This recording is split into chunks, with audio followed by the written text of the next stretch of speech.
یا ایها الذین آمنوا کتب علیکم الصیام، اے مومنانو فرض کړی شوی دی په تاسو باندې روزي نیول. خطاب مومنانو ته دی. د ایمان تقاضا دا ده چې هغه دی روزي ونیسي، او دا هغه صیام دی د رمضان روزي چې کوم پارکانو د اسلام کې هغه شامل دي. څنګه فرض شوی کما کتب علی الذین من قبلکم، لکه څنګه چې د فرض کړی شوی دا روزي په هغه خلکو باندې چې کوم مخکې ستاسو نه تیر شوي وو، لعلکم تتقون، د دې لپاره چې تاسو کې تقوا پیدا شي. پرهیزګار بندگان د الله رب العزت جوړ. ګوره فرض کړی شوی دی په تاسو باندې روزي، صيغه د مجهول راغلی ده. چا فرض کړی دی؟ الله رب العزت فرض کړی دی. خو د مجهول صيغه څه کوي ویلا چې ظاهرا په دې کې د څه تکلیف دی روزو نیولو کې، او مخکې مونږ دا ویلا چې دا ادب دی چې د تکلیف شي نه او د مصیبت شي نه به ډایرک الله ته نسبت نه کی. نو ځکه دا صيغه د مجهول دلته ذکر شوی دی. نو دیو جن الله رب العزت مؤمنانو باندې روزي دا فرض کړی دي. کتب علیکم الصیام. الصیام په لغت کې دا امساک ته ویل کېږي، بندوالی ته، یو شي نه ځان بندول، بس دا صیام.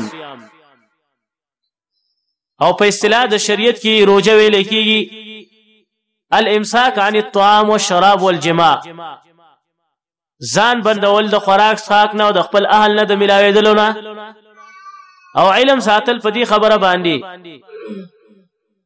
چې زما روزه د روزي په نیت باندې به چې کم دی دا ځان بند ساتي، هسې به ځان بند نه ساتي، د روزي نیت به ایستا.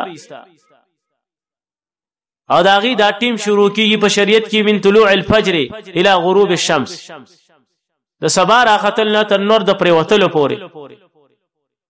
په دغه طریقه باندې روزه نیول دي. بس شریعت کې دا روزي داسې یو ځل نه به فرض شوي نه دي، مختلفو طریقو باندې تدریجن الله دا روزه فرض کړه. ډایرکټ داسې الله رب العزت یو میاشت روزي نه دي فرض کړي، او دغه تدریجن قرآن مجید کې دا بیانېږي، احادیثو کې ذکر شوي دي. ابتداءً په شریعت کې چې کوم دی هغه 3 روزي په هره میاشت کې نیول دا فرض وو. ایامی 20 چې هغې ته ویلی کېږي 14 14 15 او دارنګې د عاشوري ورځې روزه نیول دا هم لازمي وه. 10 د محرم چې هغې ته ویلی کېده. بیا وروسته چې کوم دی د رمضان روزې فرض شوي، نو دا په میاشت کې 3 روزې فرضیت هغه منسوخ شو، هغه ختم شو، او د عاشوري د روزې فرضیت هم منسوخ شو. لیکن د رمضان دا د یو میاشت روزې هم داسې ډایرکټ فرض نه شوې. هغه دا دی چې الله اختیار ورکو د رمضان روزې په تاسو فرض دي، خو اختیار دی. که څوک یې نیسي نو ودې نیسي، او که څوک یې نه نیسي نو هغه دې فدیه ورکړي. اگر کو روغ جوړ وي لیکن فدیه به دې ورکړله، بس روزې مه نیسه، پیسې ورکوه به. ابتدا د اسلام کې داسې وو. او دارنګې ابتدا د اسلام کې داسې وو چې روزه به دې کله ماته کړه، ماښام ټیم کې به دې مثلا روزه ماته کړه، خوراک وغیره به دې وکړو، نو کو د هغې نه وروسته اوده شوي نو ډایرکټ به په تا باندې بیا روزه سټارټ شوه. که تا پیشنمې کړې وه که نه، که د شپې را پاڅېدلې وې که نه، مثلا ماښام اذانونه وشو، خوراک دې وکړو، اوده شوي چې را پاسې په تا به بیا روزه سټارټ وه، سبا راختل په هغې کې شرط نه. نو دارنګې که تا به روزه ماته کړې وه او که نه وه، لیکن د ماښام د اذان نه وروسته به اوده شوي نو په تا به بله روزه سټارټ وه. په ابتدا د اسلام کې داسې وو. لکه دا حکم دلته هم ذکر کېږي، چونکې دا ډېره سخته مسله وه، د بعضو صحابه کرامو نه په دې کې غلطي شوې وه. او دارنګې دا هم په ابتدا د اسلام کې وو چې د روزو په شپو کې د رمضان په دې میاشت کې د شپې د خپل اهل سره ملاوېدل هم حرام وو. دا هم الله حرام کړي وو. خو لیکن الله رب العزت وروسته بیا دا حکمونه منسوخ کړه. وروسته دا حکم الله راولېږو چې یو خو په روزه کې دا اختیار ختم شو چې وس او طاقت دی روزه نیولی شي نو فدیه به نه ورکوي، بس خامخا به روزه نیسي.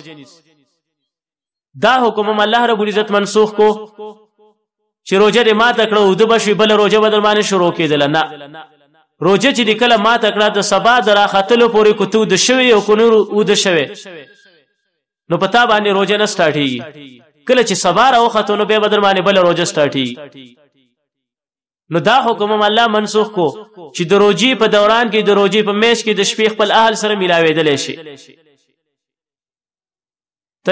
تدریجن الله په دې طریقه باندې دا روزه په دې امت فرض کړي ده نو د آیات کې الله رب العزت د روزي دا حکم ذکر کړي پتا سو باندې روزي نیول فرض دي لکه څنګه چې مخکنو امتونو باندې فرض ګوره مخکنو امتونو باندې روزي څنګه فرض دي نو بعض علما فرمایي چې دا تشبیه په عادت کې ده لکه څنګه چې پتا سو باندې یو میش روزي فرض وي د سپاغیم فرض وي دا الله د دې لپاره ذکر کوي چې تاسو دا مسله په ځان اسانه کوي دومره ګرانه نه ده ځان له تاسو نه نيسي نور خلکم دانی ولې دي دویم دا چې دا تشبیه صرف په فرضیت کې ده په عادت کې نه ده اگر کو داغي د روزي نیولو ورځي هغه کمې وي یا ډیری وی لیکن فرض وی نو پتاسم فرض دی او پاغیم فرض دی فرضیت پتاسم شوی دی او پاغی باندې شوی کما کتب علی الذین من قبلکم لعلکم تتقون د دې لپاره چې تاسو کې تقوا او پرهیزګاری پیدا شي روزه چې کوم نه د انسان لپاره د ګناون نه ډال په انسان کې تقوا پیدا کی خواہشات د انسان ختمي ذکر الله فرمایي لعلکم تتقون حدیث کی مرضی الصوم جنہ روزه چې کوم دی دا ډال دی د انسان د پاره د ګناون حدیث کی مرضی رسول الله صلی الله علیه وسلم فرمایي یا معاشر الشباب من استطاع منکم الباءة فلیتزوج اے ځوانانو د چا چې د واده طاقت دي نو هغه دی واده وکي لیکن کوم انسان چې د واده طاقت نه لري نو هغه دی روزي نیسي فإنه له وجاء یقینا د دې روزو په وجه باندې داغه خواهش ختميږي نو د روزو په وجه باندې انسان کې تقوا پیدا کیږي لعلکم تتقون ایاما معدودات فمن كان منكم مريضا او على سفر فعدة من ايام اخرى آیت کو صلی الله فرمایي ګوره دا ډیر مګر یو میشتا ځان ته دومره وګد کوي او ډیر شورزي دي الله فرمایي ایاما معدودات یو سورز دي بشمار باندې او ختمی بشي او ته به پویم نشي رمضان میش به ختم شي ایام معدودات یو سورز دي معدودات شمارل شوی فمن کان منکم مریضا نسوک چې پتا سو کی بیمار وی او علی سفر یا په حالت سفر کی وی فعدة من ایام اخر نو پاغه باندې لازم دي شمارل د نور ورځو د روزي نیولو عدت معنی دا بشماري څومره ورځې بیمار وي دا ورځې ځان سره حساب کا څومره ورځې په سفر باندې دا ځان سره حساب کا کور ته چرالې نو دغه عمره ورځې به روزه ونیسا یا جوړ شوی نو دغه عمره به ورځې روزه ونیسا فمن كان منكم مريضا فعدة من ايام اخر وعلى الذين يطيقونه فدية طعام مسكين ور دې جمله کې یو معنی دا ده چې په دې یو معنی باندې دا آیات به منسوخ دي دا جمله منسوخه ده خو تلاوت اوس په قران مجید کې شته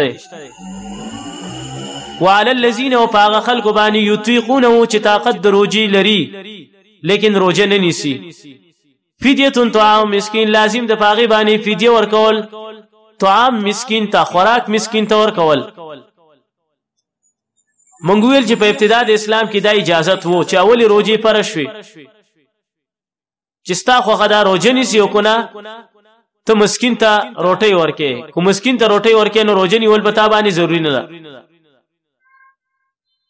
نو دا په دې معنی باندې د آیات به منسوخ دي چې هغه خلک چې د روزي طاقت لري لیکن روزه نه نیسی خلکو له روټي ورکې نو دام داغه لپاره کافی کی مسکینان ته روټي ورکې فدیه طعام مسکین هر روز چې کوم دی مسکین ته یو مسکین ته د یو روزي په برابر باندې راغله روټي ورکول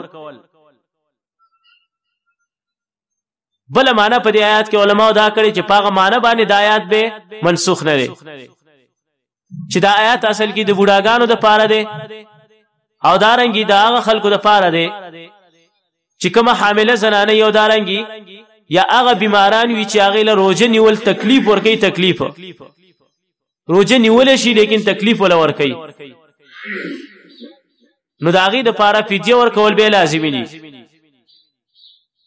وعلى الذين او پاغه خلق باندې یطیقون او چې هغه د روزي طاقت لري لیکن روزه ولا تکلیف ور کوي ډیر بوډای نو دارنګي حامله یا مرضعه زنانه ماشوم لپاره ور کوي روزه نیسی لیکن روزه ور کول هغه له تکلیف وي. فدیه طعام مسکین نو هغه لپاره لازمي ده فدیه ور کول طعام مسکین ته مسکین ته چې کوم دی هغه به طعام ور کوي.